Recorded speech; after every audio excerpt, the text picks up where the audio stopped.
इंद्रेश एक बहुत ही गरीब आदमी था। उसका इस दुनिया में कोई नहीं था सिवाय उसके दादी सुषमा के।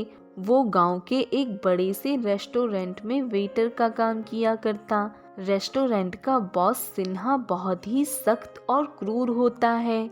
सुन लो सभी कान खोलकर, मुझे अपने रेस्टोरेंट को एकदम शीश महल की तरह चमकते हुए देखना ही पसंद है। इसलिए रोजाना अच्छी सफाई किया करो, वरना तुम्हारी तनख्वाह में से मैं पैसे काट दूंगा। और अगर कोई बड़ी गलती हुई तो फिर सीधा नौकरी से ही निकाल दूंगा। समझ गए तुम सब? इंद्रेश अपना काम बहुत ही अच्छे से करता। वो अपने बॉस सिन्हा साहब को कभी शिकायत का मौका ही नहीं देता। लेकिन एक दिन साफ सफाई करते समय गलती से उसके हाथ से एक बहुत ही महंगा शोपीस टूट जाता है, जिसके बाद वो बहुत घबरा जाता है। हे भगवान, ये मुझसे क्या हो गया? इतना बड़ा और महंगा शोपीस तोड़ दिया मैंने। अब मैं क्या करूं? साहब तो मुझे बहुत सुनाएंगे अब। उतने में सिन्हा वहाँ पर आ जाता है और टूटा हुआ शोपीस देखकर वो गुस्से से आग बबूला हो जाता है। इंद्रेश, ये तूने क्या किया? अरे अंधे, तू क्या पागल हो गया है क्या? अरे तुझे पता भी है इस शोपीस की कीमत क्या है? पूरे 2 लाख रुपए का है ये। कभी देखा भी है 2 लाख रुपए? अरे तेरी औकात ही कहाँ है इतने पैसे देखने की भी? हाँ, बेशरम कहीं का, बेवकूफ। मुझे माफ कर दो साहब, मैंने ये सब जानबूझकर नहीं किया है। मेरा यकीन कीजिए साहब, गलती से टूट गया ये शोपीस। अरे चुप हो जा घन चक्कर आदमी, तू तो है ही बेवकूफ। तुझे मैंने इतना समझदार समझा था, लेकिन देख तेरी लापरवाही के कारण क्या हो गया। अब भर पाएगा तू 2 लाख रुपए का हर्जाना? बता क्यों? बोलती क्यों बंद हो गई? साहब माफ कर दो साहब, आइंदा से ऐसी कोई भूल नहीं होगी। मुझे माफ कर दीजिए साहब, मैं आपके सामने हाथ जोड़ता हूँ, विनती करता हूँ। चुप, बस बहुत हुआ। अब तू मेरे रेस्टोरेंट में काम नहीं करेगा। दफा हो जा यहाँ से। सिक्योरिटी, बाहर फेंक दो इस घोचू को। सिन्हा के सिक्योरिटी गार्ड्स इंद्रेश को रेस्टोरेंट के बाहर निकाल देते हैं। इंद्रेश रोते रोते घर जाता है और घर जाकर अपनी दादी को सब कुछ बताता है। कोई बात नहीं बेटा, हताश मत हो। क्या हुआ अगर तुम्हें काम से निकाल दिया गया? तुम्हें कहीं और नौकरी लग जाएगी। भगवान जी पर भरोसा रखो, सब ठीक हो जाएगा। मेरा यकीन मानो बेटा। हाँ दादी, मैं हिम्मत नहीं हारूंगा। मैं कल जाकर नई नौकरी की तलाश करूंगा। तू जहाँ कहीं भी जाएगा तेरी सफलता ही होगी बेटा।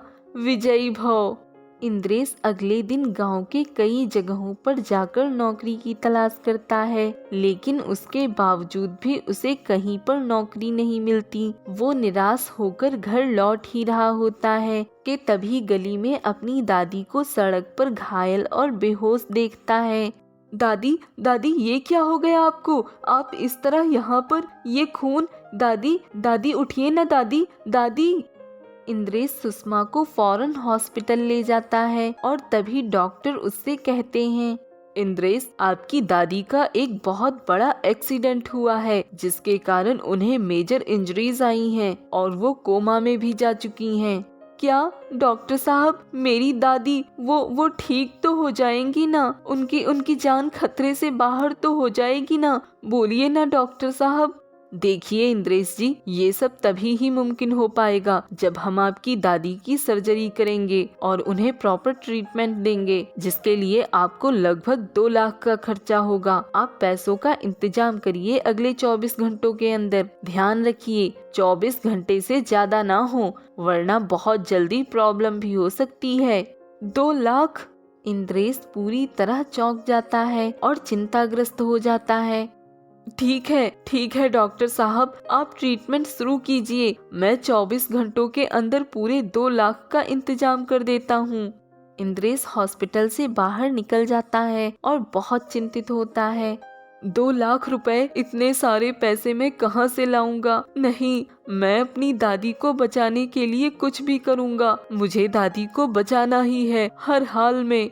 इंद्रेश अपने दोस्तों से और आस पड़ोस वालों से थोड़े थोड़े पैसों की मदद मांगता है, लेकिन कोई भी उसकी मदद नहीं करता। वो उदास होकर मंदिर चला आता है और भगवान के सामने हाथ जोड़कर रोने लगता है। भगवान जी, मेरा तो इस दुनिया में दादी के सिवा और कोई भी नहीं है। मैं आपसे उनकी जान की भीख मांगता हूँ। उन्हें बचा लीजिए भगवान जी। मेरी इस मुसीबत भरी घड़ी में मेरी मदद कीजिए। तभी मंदिर से बाहर निकलते वक्त इंद्रेश को एक बकरी दिखाई देती है जो रो रही होती है। इंद्रेश उसे घास लाकर देता है और उस घास को खाने के बाद वो बकरी पूरी तरह सोने की बन जाती है और अपने मुंह से सोने के सिक्के उगलने लगती है। ये दृश्य देखकर इंद्रेश हैरान और दंग रह जाता है। ये क्या? तभी वो बकरी एक परी में बदल जाती है।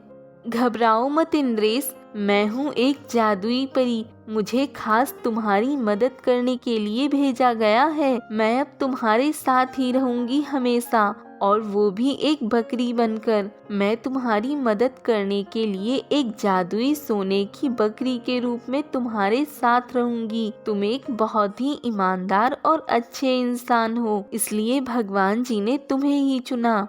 धन्यवाद जादुई परी। मुझे समझ नहीं आ रहा मैं आपका कैसे धन्यवाद करूं। मैं धन्य हो गया आज। जादुई परी अब इंद्रेश के साथ एक बकरी बनकर रहने लगती और जादुई सोने की बकरी की मदद से इंद्रेश अपनी दादी सुषमा का इलाज करवाता है और गांव का सबसे अमीर आदमी बन जाता है। ये सब उसके बॉस सिन्हा से देखा नहीं जाता। उसे इस बात पर यकीन ही नहीं होता कि तभी ऐसा नहीं हो सकता है। वो इंद्रेश एक दो कौड़ी का नौकर आज करोड़पति बन चुका है, इतने बड़े बंगले में रहता है। मुझे कुछ समझ नहीं आ रहा, ये सब कैसे हुआ? देखना तो पड़ेगा ही। सिन्हा चुपके से इंद्रेश के बंगले में घुसता है और जादुई सोने की बकरी के मुंह से सोने के सिक्के निकालते देख लेता है। जब वो जादुई बकरी इंद्रेश की मदद कर रही होती है, गरीबों को दान करने के लिए सिक्के देकर। अरे ये मैं क्या देख रहा हूँ? तो ये बात है, ये जादुई सोने की बकरी है जिसकी वजह से ये भिखारी आज करोड़पति बन गया है। अब तो इस बकरी को ये सिन्हा चुरा कर ही रहेगा। सिन्हा जब अकेले में उस बकरी को चुराने जाता है, तभी वो परी में बदल जाती है और सिन्हा को एक पत्थर बना देती है।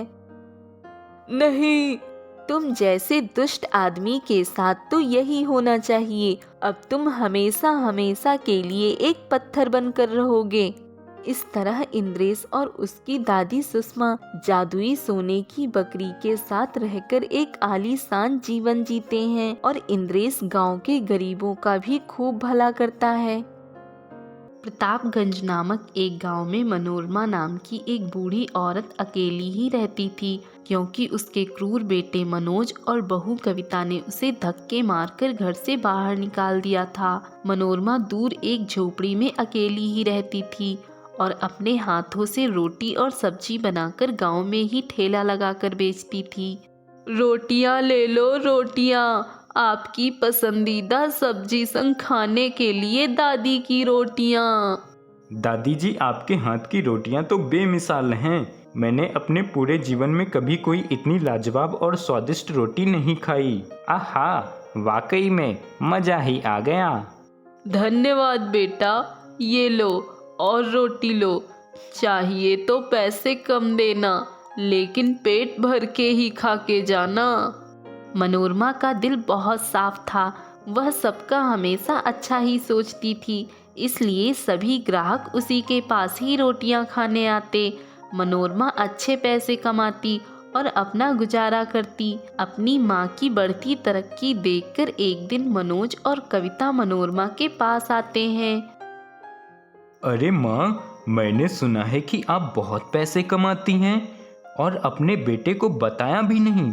माँ, आप तो बहुत ही मतलबी हो। आपका बेटा यहाँ एक एक रुपए को तरस रहा है और आप अकेली मजे कर रही हो। ओ माँ जी, चुपचाप जितने पैसे छुपा के रखे हैं ना अपनी अलमारी में, सारे के सारे हमें दे दो, वरना बहुत बुरा होगा, कहे दे रही हूँ। नहीं, तुम लोगों ने जो मेरे साथ किया वो मैं कभी नहीं भूल सकती। जिस बेटे को मैंने अपने हाथों से पाल पोस कर बड़ा किया, उसी ने मेरे साथ ऐसा बर्ताव किया। मैं तुम दोनों को कभी माफ़ नहीं करूँगी और तुम दोनों को 1 रुपया तक नहीं दूंगी। देख माँ, एक बार मैंने कह दिया ना सो कह दिया। मुझे पैसे चाहिए तो चाहिए, वो भी अभी के अभी। कहा ना मैं तुम दोनों को कुछ नहीं देने वाली। निकल जाओ तुम दोनों मेरे घर से। मेरे घर में अब तुम दोनों के लिए कोई जगह नहीं। माँ, तू इसे घर कहती है? ये तो झोपड़ी है, झोपड़ी। तभी अचानक मनोज अपनी माँ मनोरमा को धक्का दे देता है और मनोरमा जमीन पर गिर जाती है और मनोरमा के एक हाथ में मोच आ जाती है। मनोज और कविता दोनों मनोरमा के सारे पैसे निकालकर भाग जाते हैं और मनोरमा कुछ नहीं कर पाती है।